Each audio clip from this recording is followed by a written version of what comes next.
Hi everyone, it's Dee from Gastrofork here. It is snowing yet again here in Vancouver. It's crazy. This is the third time that we've had snow. And for everyone who's like, oh, that's nothing, and it is actually quite, like it's nothing there, but to us it's a huge thing because it doesn't snow here ever. So it's snowing here and it's terrible, and I don't know if you can hear in the background, there's people shoveling outside, so bear with me. So I thought I don't know if the right word is celebration, but in celebration of the snow, it got me thinking about traveling and all the traveling I want to do this year.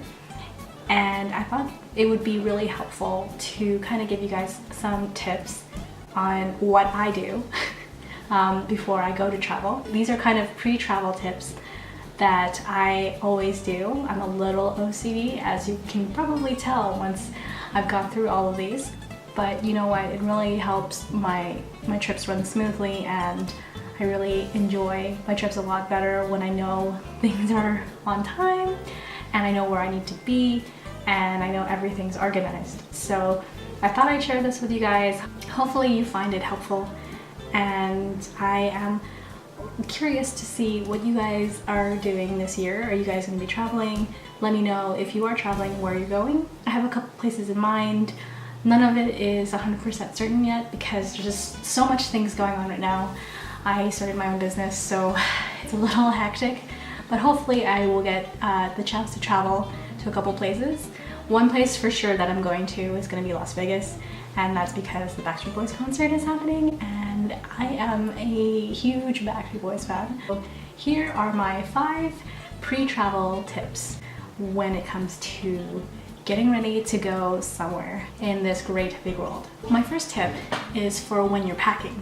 For me, when I'm packing and I make a long list of things I need to bring and make sure that I don't forget. And this is why I make the list, is because I don't want to forget. I don't want to be on the plane and be like, did I remember to bring this?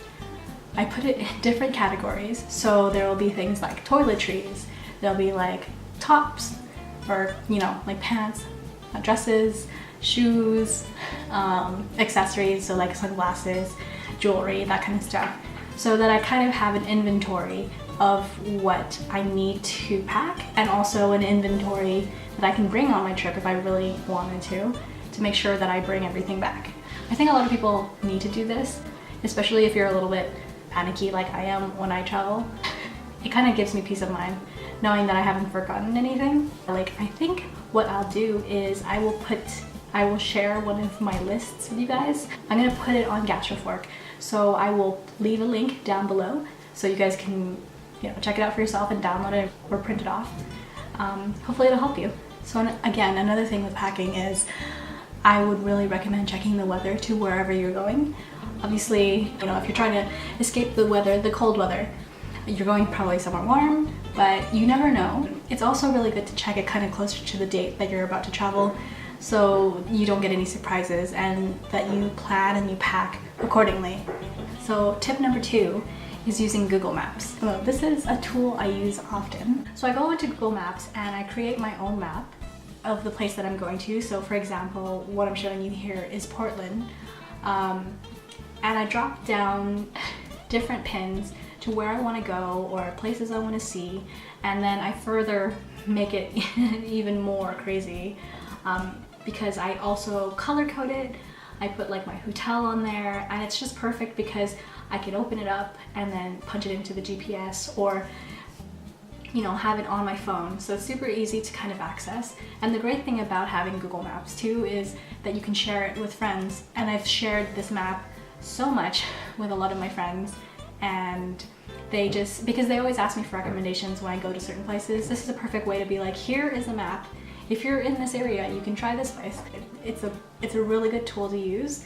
I mean, Google's just got a stronghold on everything. They've got Google Flights, and now I notice that when I'm searching for things, they also show hotels and how much they cost approximately. So it's just so helpful. They are such a big and helpful tool that I use often when I am planning my trip. My third tip is to print out a calendar of the week or weeks that you're planning to be at a location. The reason why I print it out is because I like having something to hold and see up front rather than kind of looking on my phone. I also enjoy having it there because, you know, you can kind of at a glance see, you know, the type of activities you'll be doing and where you have free time, etc., etc. I mean, the only reason I ever made this kind of calendar is because when I went to San Francisco, my week was just packed because we were given a lot of opportunity to try different places and go to different places. So I wanted to make sure that there was enough time to go to these places and enjoy it, and also enough time to get back and forth. So I found this helpful. So I guess if you are going to a place that you are going to be doing a lot of running around and planning, I would really suggest having this planning calendar. I think what I'll do is I'll share mine so you guys can have a look at it. It'll also be on the blog, so just check the links below. The fourth tip I have is to highlight important information on all the printouts that you get. So for example, like phone numbers, just in case your trip gets not your trip gets canceled, but like your flight gets delayed, or you don't know where your pickup is for your bus or something like that. Itinerary numbers, those type of things. It's really hard to like go sift through all your paper and then try to find the number or like the name or, you know, all these things. So it's better to just go in and with a highlight and just highlight all the important information in your package. Well, my fifth tip is to split up your currency. So when I travel with my husband, what we do is we either bring our separate spending money, or what we mostly do is we split the money between us, because just in case, you know, someone steals my wallet or I leave it at home or whatnot, at least he has some money for us to spend until we can buy more currency. I think this is important, especially when you go into places you aren't familiar with and you don't know whether it is safe. And it generally isn't safe to be carrying around a lot of cash anyways. It doesn't matter where you are, it's just not a very good practice. As much as possible, obviously it would make more sense to bring your credit card. But when it comes to money, I would say the best tip I have is to split it. And even if it means splitting with another person, or if you're traveling alone, I would say don't put it all in like one bag or like one wallet. Like put it all over your person. On travel sites, you see people say, oh, put money in your shoes, or put money in your bra, or whatever like that. But the key point is to make sure that you're not putting all your money in one place just in case something happens. And it might be just the paranoid person in me, but it's something that I always do when I travel. So a couple of the places I'm planning on visiting this year, and it really will highly depend on what's happening kind of in this world right now, because there's a lot of crazy things happening, and it's just really hard to make plans because things just change on a whim, and yeah, but we'll see what happens. All of my travel is still within North America, and I think it's because I really want to focus on, you know, exploring our continent. And it was a decision I made because particularly in BC, I feel there's a lot of places that I haven't been and I haven't explored, and I've lived here in BC all my life and I haven't been to so many places, and I feel very guilty about that because our province is just gorgeous. So I need to step back and kind of, you know, take it in. One place that I'm planning on going to is Portland and the Oregon area. My friends Diane and Amy, who have been on this channel before, we have been planning to go to Portland for a long time, and it's because Diana hasn't ever been to Portland. So I'm looking forward to that. Hopefully that'll happen. We were planning in the next month or so, but we don't really know yet because, well, one, the weather is just terrible, and two, we were thinking of going in the summertime as well, and it might be a little bit better during the summertime. It might be a little bit crowded, but it doesn't really matter. We'll still go. And it's for sure is Las Vegas, and I go here often, and it's because it's super cheap from where I am. I think it's just the West Coast. It's really cheap to go to Vegas. The main reason behind the trip is the Backstreet Boys concert, obviously. But I am excited because there are a lot of really cool bars that opened up And I think there was one that I was really intrigued called the Dorsey. I've been hearing a lot of rave reviews about it, so I'm excited to check that out. It's at the Venetian, according to my little googly map here. And I hear there are a lot of other things that are opening up, like Momofuku's opened up. I'm thinking Milk Bar is also opened up as well. By the time I get there, there's a new casino.